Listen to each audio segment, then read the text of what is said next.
7. Lucas, capítulo 7.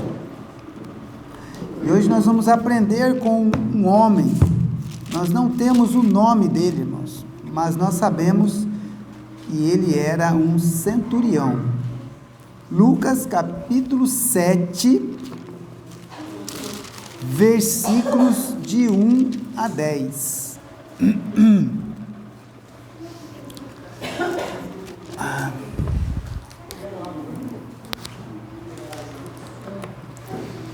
Lucas, capítulo 7, a partir do verso 1, tá, irmãos?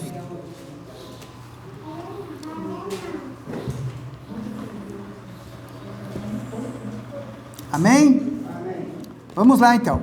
E depois de concluir todos esses discursos, para a audiência do povo, entrou em Cafarnaum, e o servo de um certo centurião, o qual era muito estimado por ele, estava doente e à morte.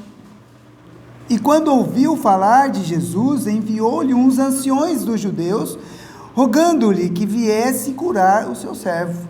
E chegando eles junto de Jesus, rogaram-lhe muito, dizendo: é digno de que lhe concedas isto, porque ama a nossa nação, e ele mesmo nos edificou a sinagoga. E foi Jesus com eles, mas quando já estava perto da casa, enviou-lhe o centurião uns amigos, dizendo-lhe: Senhor, não te incomodes, porque não sou digno de que entres debaixo do meu telhado. E por isso nem ainda me julguei digno de ir ter contigo. Dize, porém, uma palavra, e o meu criado sarará. Porque também eu sou homem sujeito à autoridade, e tenho soldados sob o meu poder. E digo a este: vai, e ele vai, e a outro: vem, e ele vem, e ao meu servo: faze isto, e ele o faz. E ouvindo isto, Jesus maravilhou-se dele, e voltando-se disse à multidão que o seguia: digo-vos que nem ainda em Israel tenho achado tanta fé. E voltando para casa, os que foram enviados acharam são o servo enfermos. Irmãos, uma das coisas que mais me chama a atenção nesse texto é o verso 7, o verso 9, parte B, né? E Jesus, maravilhou-se dele, e voltando-se disse à multidão que o seguia: digo-vos que nem ainda em Israel tenho achado tanta fé. O título da minha mensagem, né? Fazer que nem o irmão Francisco, né? É o tema ou é o título? É o tema. Mas o meu vai ser o título, tá? Tudo bem? O título da minha mensagem é Um Homem de Fé. Mas é interessante essa passagem, mas sabe que eu estava fazendo a minha leitura pessoal, né? Eu faço a leitura com a Marisa, eu faço a leitura das mensagens, eu faço a minha leitura pessoal, né? Todo dia eu me esforço bastante para não passar batido, né? E aí eu passei por essa passagem, comecei o Novo Testamento agora, esses dias, já estou em Lucas já, e passei por essa passagem, falei: caramba, né, meu? É interessante porque Lucas, irmãos, ele vai destacar diversas qualidades e características deste homem. Na verdade, essa passagem aqui fala muito mais do centurião do que do próprio Senhor Jesus, irmãos. Observe junto comigo o que Lucas vai dizer a respeito. Olha só, esse homem, ele era um centurião. O que era um centurião? Era um comandante. Um comandante de tropa, né, do Império Romano, tá? Eu fui atrás lá na internet para ver o que o centurião, ele, na verdade, ele tinha sobre o comando dele, né, 80 homens, 80 guerreiros, tá? Então, é como se fosse assim uma companhia. O irmão Moacir já foi militar, né? Eu fiz parte de uma companhia da aeronáutica, era uma companhia com 4 pelotões, de mais ou menos 22 soldados, mais ou menos, entendeu? Aqui daria mais ou menos 3 de 30, né? 80, 90, tá? Mas é interessante, irmãos, porque esse homem, ele tinha uma tropa, né, que estava sob o comando dele. E o mais interessante é que é o seguinte, Este centurião aqui, ele era um romano, e os romanos, eles dominavam sobre os judeus, nesse período, tá? Então, ele era um comandante romano, que tinha uma tropa de guerreiros. Quando o bicho pegava, os centuriões eram enviados lá pelos comandantes, e eles chegavam chegando, você entendeu? A gente pode ver isso acontecer, por exemplo, quando Paulo foi preso, por exemplo, na cidade de Jerusalém ali, né? Os caras estavam lá esbofeteando lá, de repente vem uma tropa inteira lá, cerca ele, arrasta ele e tira ele. Depois a gente tem uma outra passagem também ali, em que eles estavam, né, com um complô lá de matar Paulo, né, e o rapazinho lá, o sobrinho dele, vai lá, avisa o Paulo fala com o centurião arma lá um grupo lá de guerreiros lá, e leva ele para Cesareia, se eu não me engano. Então, este homem era um comandante, né? Então, ele dominava sobre os judeus. Mas é interessante porque este centurião, irmãos, a primeira coisa que a gente pode perceber nele é a relação dele com os seus servos. Não com seus soldados, mas com os seus servos. Olha o verso 2 aí, ó. E o servo de um certo centurião, o qual era muito estimado por ele, estava doente e à morte. Então, assim, ele tratava bem os servos dele, irmão. Pelo menos esse aqui a gente tem certeza absoluta. Ele tinha uma relação de amizade. E é uma coisa interessante, irmãos, porque é o seguinte: servo aqui não é funcionário, é escravo, tá, irmãos? Naquela época era escravo. Os romanos, na verdade, foi um dos povos que mais escravizou outros povos, entendeu? Eles viviam dos escravos, né? A base do Império Romano foi a escravidão, tá, irmãos? Eles invadiam um determinado local, uma cidade, um povo, né? Matava lá os soldados e escravizava. E aí a base era assim, você entendeu? Esses escravos é que iam para o trabalho forçado, fazendo as coisas, tá? Então, esse servo aqui provavelmente era um escravo. Mas olha só, que diz aí, ó, era muito estimado por ele. E realmente esse servo era algo diferenciado, irmão. Sabe por quê? Porque o centurião foi rogar pelo servo. Ele estava preocupado, o servo estava morrendo, irmãos. Então ele tinha uma relação boa com o servo, ao ponto de se preocupar com os seus servos, até mesmo intercedendo junto aos anciões dos judeus, né? Porque ele ouviu falar de Jesus, tá? Olha aí o verso 3. E quando ouviu falar de Jesus, e o que falavam de Jesus, irmãos? Que Jesus curava. Ele falou: opa, tá aí a solução. Chamou os judeus, tá? E falou: ó, eu gostaria que vocês fossem lá e chamassem Jesus para que possa curar o meu servo. Mas, irmãos, olha o que nós podemos aprender com esse homem, irmãos. Se você for comigo, lá no verso 7, ele diz assim, ó, ele manda lá os amigos dele, né, dizendo que Jesus não era digno de entrar, né, ele não era digno de receber Jesus, e ele diz assim, ó, e por isso nem ainda me julguei digno de ir ter contigo.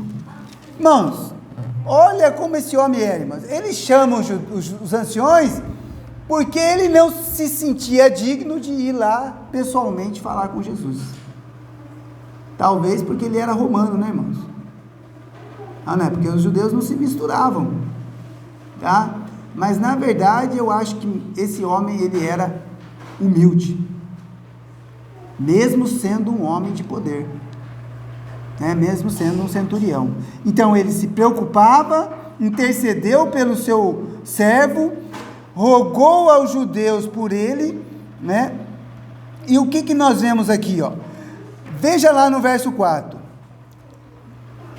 Não, desculpa, o verso 3. E quando ouviu falar de Jesus, enviou-lhes os anciões dos judeus, rogando-lhe que viesse curar o seu servo. E chegando eles junto de Jesus, rogaram-lhe muito, dizendo: é digno de que lhe concedas isso. Opa, então peraí.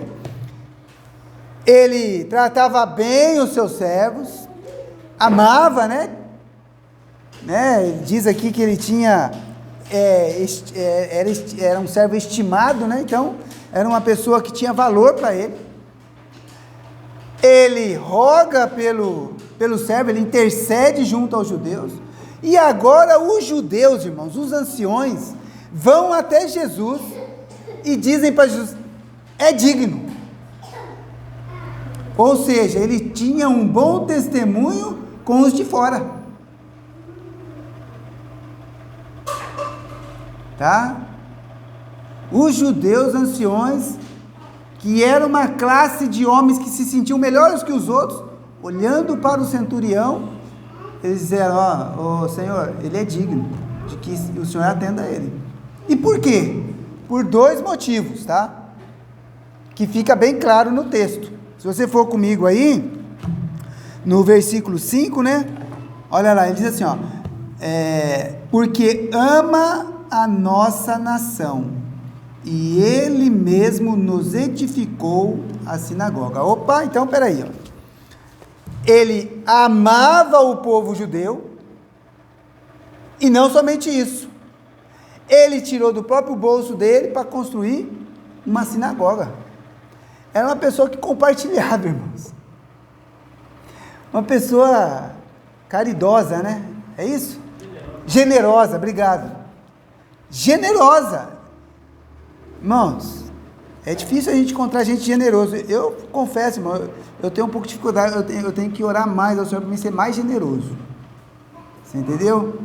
Porque assim, muitas vezes eu sou generoso com as pessoas que eu conheço, né? Mas não vale, né? A generosidade tem que ser de forma completa, né? Estou aprendendo. Mas eu aprendo com esse homem aqui, irmãos. Ele construiu uma sinagoga. Então ele tinha amor pela nação dos judeus, e não somente isso, construiu a sinagoga, ou seja, era uma pessoa que compartilhava os seus bens. E aí, fazendo um paralelo, né? Que é o seguinte, irmãos: eu quero que vocês observem as atitudes, as características, as qualidades desse centurião, e agora nós vamos ver se nós devemos ter essas características, essas qualidades também como cristão. E aí eu gostaria de ver alguns textos da própria Escritura, tá bom? Então vamos lá, irmãos. 1 Pedro, capítulo 4, verso 8. Então vamos lá para 1 Pedro, capítulo 4. Pedro está lá no finalzinho da Bíblia, né? Um pouquinho antes ali de João, né? 1ª, 2ª e 3ª João, né? 1 Pedro, capítulo 4, versículo 8. O apóstolo Pedro aqui, né? Ele está falando a respeito de deixar o pecado, né? E se afastar das coisas erradas. E ele diz assim, ó, no verso 8. Ó, mas, sobretudo, tende ardente amor uns para com os outros, porque o amor cobrirá a multidão de pecados. Irmãos, a gente fala, quando a gente pensa no amor, irmãos, a Bíblia fala muito sobre o amor. Eu tinha que escolher um versículo, mas esse aqui me chamou a atenção, porque ele usa a ênfase aqui, né, de ardente, algo realmente vivo, quente, algo que demonstra amor. Irmãos, esse homem, ele demonstrou amor pelo seu servo. Ele amava os judeus testemunharam dele, testificaram dele. Tá? Então, ele tinha realmente amor, né? Ele conseguia alcançar as outras pessoas. Nós temos que ter, sobretudo, ardente amor uns para com os outros, irmãos. É por isso que eu chamo a atenção de vocês, porque eu amo vocês. Eu faço isso com os meus filhos. Quando eu vou dar pizza nos meus filhos, eu falo assim, eu gosto de dar pizza. Falo para eles ficam bravos comigo, mas eu gosto. Irmãos, eu amo eles. Eu quero que eles façam certo, irmãos. Eu quero que eles façam certo. E olha, se você não tem sido castigado pelo Senhor, cuidado, hein? Cuidado. Pode ser que não seja filho, é bastardo. Não é isso que diz lá em Hebreus? O irmão Estevão sabe de cor esse versículo, que ele usa ele. Eu aprendi com o irmão Estevão. É verdade, irmãos. A exortação, a disciplina, a vara, é para aqueles que amam, tá? É para aqueles que amam. Pai que não disciplina seus filhos não demonstra amor por eles, irmãos. Talvez você não precise usar a vara, você tem outros métodos, mas você disciplina. É isso que eu quero dizer, tá, irmão? Não é porque tem que bater, não. A maioria das vezes eu falo muito, entendeu? Eles até cansam. Entendeu? Mas eu não me importo. Porque eu sei o que eu estou fazendo. Eu sei o que eu estou fazendo. Quando alguém fala assim para mim, nossa, mas seus filhos são obedientes. Eu falo, é porque você não sabe o tanto que eles ouvem. O quanto que eu boicoto eles.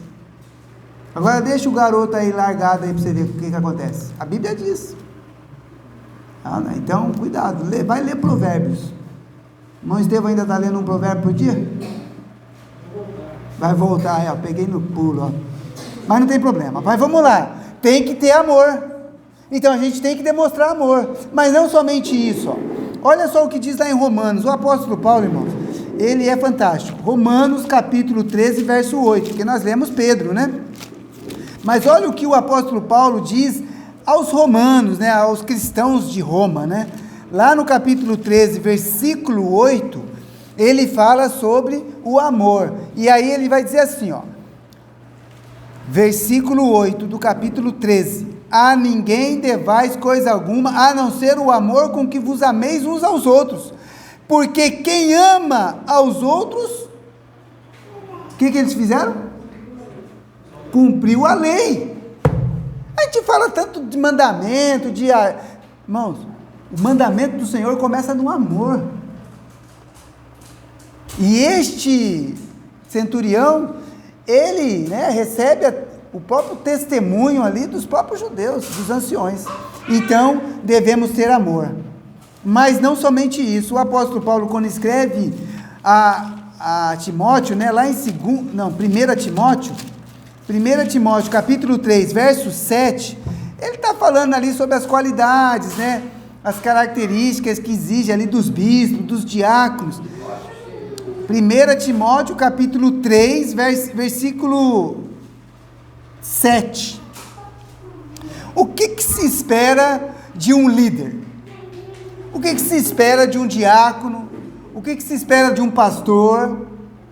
O irmão Francisco deixa marcado isso aí, frisado. Tá assim, ó. É necessário também que tenha bom testemunho dos que estão de fora, para que não caia em afronta e no laço do diabo. Sabe o que Paulo está falando aqui? Que a gente tem que ter um bom testemunho com os que estão de fora, que não são cristãos. Agora, quem é que testemunhou do centurião? Os judeus. Foi lá e disse para Jesus, ó, ele é digno, é uma pessoa que ama os judeus. Então imagina como ele tratava os judeus, irmãos. Ele tratava com amor, com carinho. Ele demonstrava amor para aquele povo, apesar de dominá-los. Por isso que ele amava também o servo, irmãos. Ó, tem um irmão lá em Vila São José, ele é muito nosso amigo, sabe? A gente pensa até que às vezes ele é da família, entendeu? Os meus filhos é que nem filho dele lá, sabe? É o irmão Gilto. Irmãos, pensa num cara que é agradável, né? Eu tinha que ficar mais com ele, sabe? Para mim ser mais agradável. A pessoa vai lá visitar ele, irmão, pronto, já virou amigo dele. É incrível, vocês vão conhecer ele. Se um dia vocês forem comigo lá em São Paulo, né, e eu estou esperando uma oportunidade, vai dar certo, na última não deu. Irmãos, o irmão Gil tem uma preciosidade. Eu imagino um centurião igual ele, sabe? Um cara que tinha um carinho pelas outras pessoas, que demonstrava amor. O apóstolo Paulo diz que a gente tem que ter bons testemunhos com os que estão de fora, irmãos. O que os seus vizinhos estão falando de você é importante. É importante, irmãos. Não importa se o cara é macumbeiro, se ele é feiticeiro, se ele é católico, se ele é idólatra, se ele é bebum. Não importa. O que esse cara está falando de vocês? A gente tem que ter cuidado, irmãos. A nossa vida tem que ser íntegra, tem que ser correta sempre. Então veja, a pessoa, se quiser ser pastor, está ouvindo, irmão Francisco? Tem que ter bom testemunho da família, dos amigos, dos vizinhos, dos companheiros de trabalho.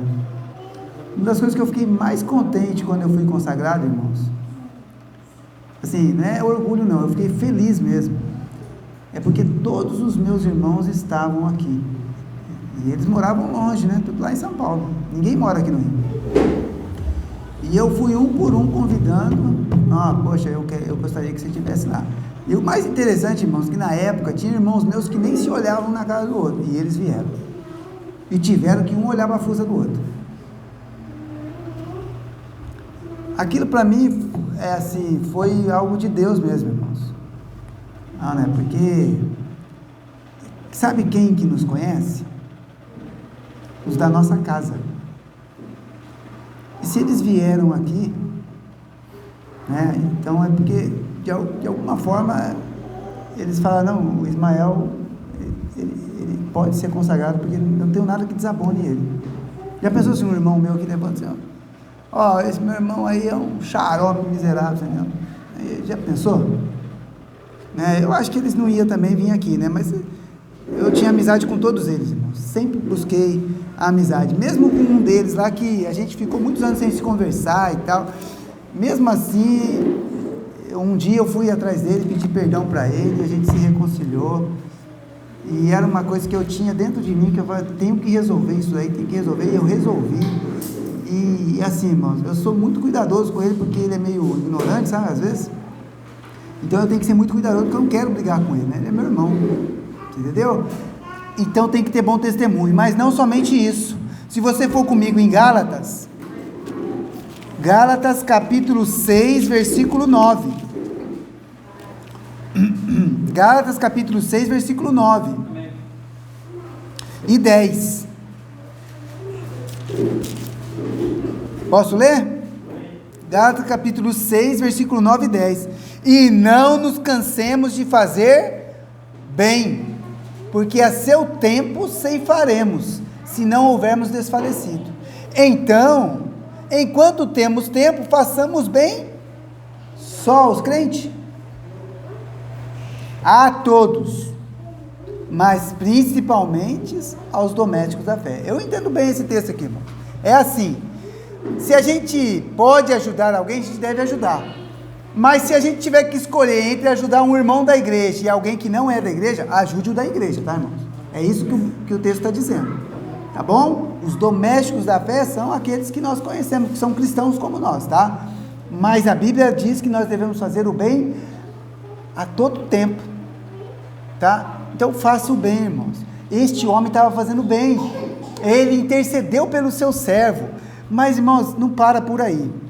É interessante, porque vamos voltar lá para o nosso texto, tá bom? Porque a gente vai ter que terminar aquele texto lá, né?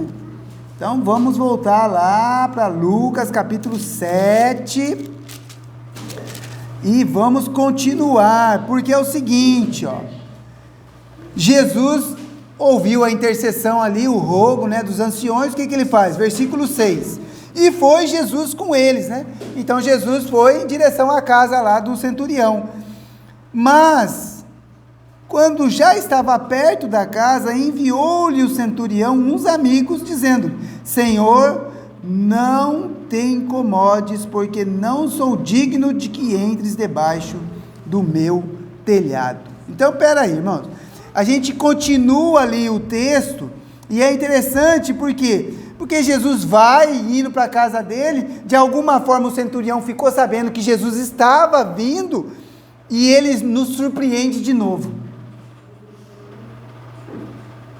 Ele mais uma vez surpreende a todos nós, irmãos, e eu fiquei surpreso também. Conheço essa passagem, já tinha lido várias vezes, mas olha só como é interessante. Ele manda algumas pessoas, uns amigos dele, e fala assim: fala para Jesus que ele não precisa vir aqui, que ele não precisa se incomodar, não precisa se dar o trabalho de vir até aqui, não. Irmãos, a gente lida às vezes com o nosso Senhor de uma forma tão atrapalhada, né? Fala a verdade, né, irmãos?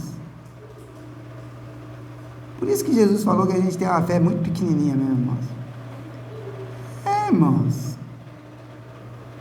Ele não se sentia digno de que Jesus entrasse debaixo do telhado dele, dentro da casa dele, irmãos.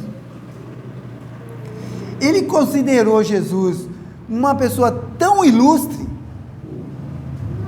tão cheio de honra, que ele falou, não, meu, fala para ele que não se incomode, porque eu não sou digno. É isso que ele disse para Jesus. Mas não somente isso, né? Quando você vai para o verso 7, né? E por isso nem ainda me julguei digno de ir ter contigo. Dize, porém, uma palavra e o meu criado sarará. Então, ó, um homem, né? Vamos ver aqui as qualidades, tá bom, irmão? Vamos passar de novo, ó. Tinha intimidade, amizade com os seus servos, né? Com os seus escravos. Ele intercedeu pelo homem que estava doente ali, né? O seu servo. Ele também, né, recebeu bom testemunho dos judeus com relação à nação de Israel, com relação àquilo que ele fez pelo povo de Israel ali, construiu a sinagoga, e agora ele faz assim, poxa, eu não sou digno, é uma pessoa humilde, irmãos, não só um homem de fé, mas humilde, ele se colocou no lugar dele. E eu vou dizer uma coisa para você, irmãos, quando Pedro foi na casa de Cornélio, vocês lembram lá que ele foi lá na casa do Cornélio? Lembra do que a igreja chamou ele e falou, meu, que história é essa aí de você estar se juntando com os gentios? Foi ou não foi? Porque havia uma separação, irmãos, o judeu não se misturava. Olha só, esse homem fala assim, fala para Jesus que ele não precisa vir até aqui, ele não precisa incomodar. Veja só, eu não fui até ele porque na verdade eu não me sentia digno, uma pessoa humilde. E aí, vamos aprender com Paulo de novo, vamos fazer o paralelo, né? Vamos deixar marcado aqui e vamos para Filipenses capítulo 2. Filipenses capítulo 2, versículo 3.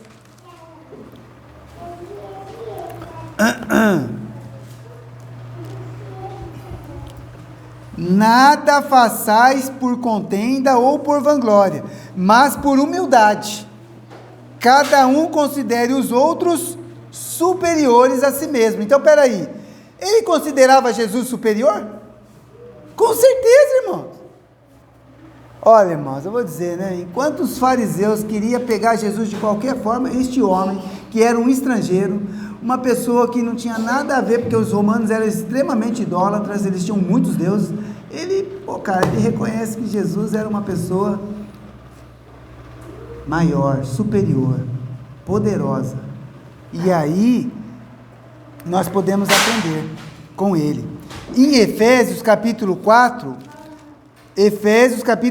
versículo 1 e 2, o apóstolo Paulo diz assim, ó, como que nós devemos caminhar a nossa vida? Rogo-vos, pois eu, Efésios 4:1, tá? Rogo-vos, pois eu, o preso do Senhor, que andeis como é digno da vocação com que foste chamado. Você sabe como é que tem que ser? Essa vocação para a qual nós somos chamados, que devemos andar, ele diz assim, com toda humildade e mansidão, com longanimidade, suportando-vos uns aos outros em amor. Humildade, mansidão, longanimidade e suportar uns aos outros. É isso que nós devemos ter a nossa caminhada. E este homem era extremamente humilde, tá?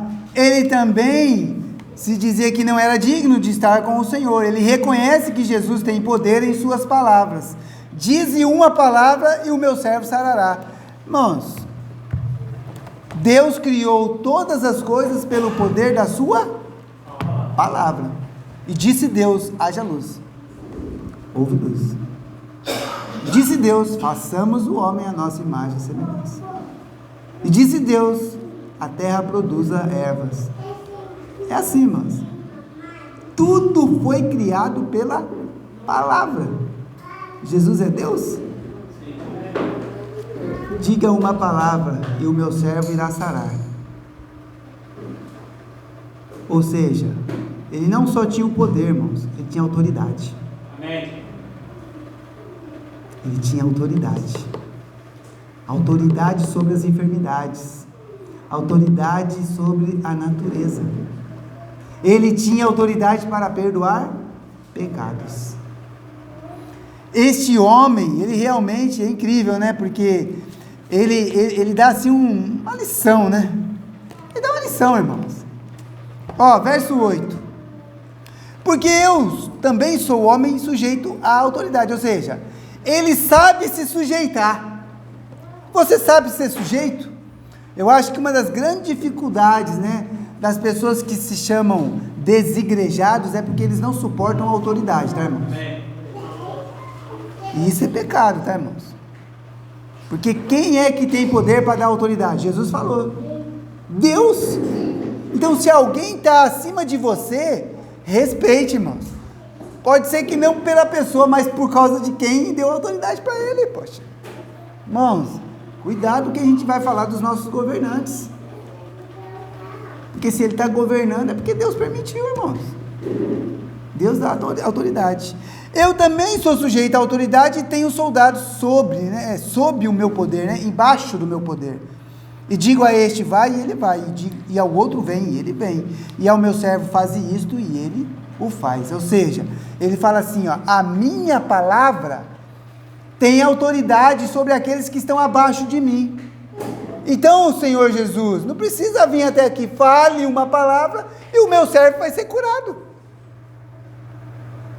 Porque eu reconheço que você tem autoridade. É isso que ele estava fazendo. Irmãos, Jesus se maravilhou. Eu acho que não tem outra pessoa que teve essa sensação. Eu vou pesquisar melhor, irmãos, mas eu acho que não tem. Olha o que Jesus diz aí, ó, verso 9. E ouvindo isto, Jesus maravilhou-se dele. As suas atitudes têm maravilhado ao Senhor? As minhas atitudes têm maravilhado ao Senhor? Pois as atitudes desse centurião maravilhou, deixou o próprio Senhor Jesus maravilhado com o tamanho da fé deste homem. E virando-se, e voltando-se, disse à multidão que o seguia: digo-vos que nem ainda em Israel tenho achado tanta fé. Nesse momento, o servo foi curado. Jesus não faz poder, ele não fala. Ele não fala. Aonde que diz aqui, pode ir que agora está curado já. Não é interessante isso? O que Jesus fez aqui, irmãos? A narração aqui, ela é simples. Está falando do centurião. Esse homem é um exemplo, irmãos, por causa da sua fé. Por causa da sua fé. É claro que quem curou o servo foi o poder do Senhor Jesus. Não tenho nenhuma dúvida. Mas o escritor aqui, Lucas, ele não fala mais nada. Ele poderia dizer assim, então Jesus falou, não, então pode ir embora, então está tudo tranquilo, eu vou seguir meu caminho. Não fala nada. Só diz o seguinte: e voltando para casa os que foram enviados, acharam são o servo enfermo. Isso é fé, irmãos. As atitudes deste homem realmente maravilharam a Jesus. A fé deste homem era de tal tamanho que Jesus ficou maravilhado, dando testemunho dele. E aí, eu gostaria de ver um versículo com os irmãos lá em Hebreus capítulo 11, na galeria da fé. Hebreus capítulo 11, versículo 6, o escritor aqui aos Hebreus, ele diz assim, Ora, sem fé é impossível agradar-lhe, porque é necessário que aquele que se aproxima de Deus creia que existe e que é galardoador dos que o buscam. Sem fé é impossível agradar a Deus. Irmãos, nós temos muitas falhas, e eu reconheço que somos seres humanos, somos carne, mas de fato nós aqui somos homens e mulheres de fé, e a nossa esperança está no Senhor Jesus. Por isso nós agradamos a Ele, tá? É pelas nossas obras, não, irmãos. É porque nós cremos nele. Talvez alguém que vá nos assistir, talvez não tenha essa fé, mas eu gostaria de convidá-la a ter essa fé, confiar que Jesus é o nosso Senhor e o nosso Salvador. Nós sabemos que Ele vai voltar, irmãos. E para encerrar, eu gostaria de ler um último versículo, lá em 1 Pedro, capítulo 1. 1 Pedro, capítulo 1, a partir do verso 3, o apóstolo Pedro, ele diz assim, Bendito seja o Deus e Pai de nosso Senhor Jesus Cristo, que segundo a sua grande misericórdia, nos gerou de novo para uma viva esperança, pela ressurreição de Jesus Cristo dentre os mortos, para uma herança incorruptível, incontaminável e que não se pode murchar, guardada nos céus para vós, que mediante a fé estás guardados no poder de Deus, para a salvação já prestes a se revelar no último tempo, em que vós grandemente vos alegrais, ainda que agora importa, sendo necessário que estejais por um pouco contristados com várias tentações, para que a prova da vossa fé, muito mais preciosa do que o ouro que perece e é provado pelo fogo, se ache em louvor e honra e glória na revelação de Jesus Cristo, ao qual, não havendo visto, há mais, no qual, não o vendo agora, está falando de nós, mas crendo, vos alegrais com gozo indescritível e glorioso, alcançando o fim da vossa fé, a salvação das vossas almas. Amém? O fim da nossa fé, irmãos, é a salvação.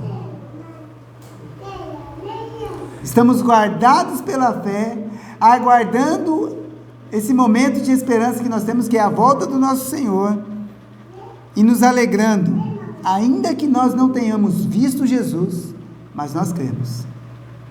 E talvez alguém que esteja nos assistindo, que vai nos assistir, ele ainda não alcançou essa fé, pois eu quero convidá-lo a crer no Senhor Jesus, com o seu coração e confessar com a sua boca, para que você também possa desfrutar dessa fé que salva. Que nós possamos seguir o exemplo deste homem. Lembre-se das pessoas que Jesus havia tido contato. Ele não encontrou ninguém com uma fé tão grande como este homem. Um testemunho verdadeiro, porque Ele é o Senhor. Amém? Vamos orar. Pai querido, Pai amado, queremos Te agradecer, ó Pai, pelo exemplo deste homem. Te agradecer, ó Pai, pelo privilégio de podermos estar aqui mais uma vez, aprendermos através da Tua palavra, ó Pai, através da vida deste homem, desse centurião, através do poder do Senhor Jesus, ó Pai, que não precisa estar aqui conosco pessoalmente, em carne, mas que nós cremos que Ele está aqui. Não podemos vê-lo, mas sabemos que Ele está, e que Ele um dia vai voltar, e que todo olho verá, e que todo joelho se dobrará diante do Senhor. Nós Te agradecemos, ó Pai, e Te pedimos que o Senhor, a cada dia, ó Pai, nos aumenta a nossa fé, para que possamos agradar ao Senhor por meio da nossa fé, ó Pai. Nós te pedimos e te agradecemos em nome de Jesus. Amém. Irmãos,